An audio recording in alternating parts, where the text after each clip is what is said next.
Hi guys, பொங்கலுக்கு வாங்கின வாழைப்பழம் நிறைய இருக்கு. இதை வச்சு கேக் செய்யலாமா? வாங்க.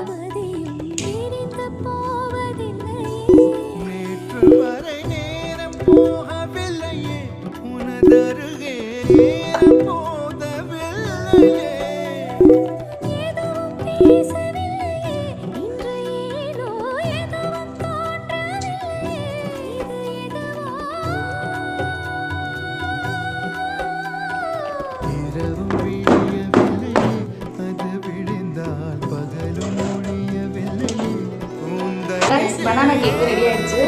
ஸ்மெல்லே சூப்பரா இருக்கு. சாப்பிடலாம் வாங்க.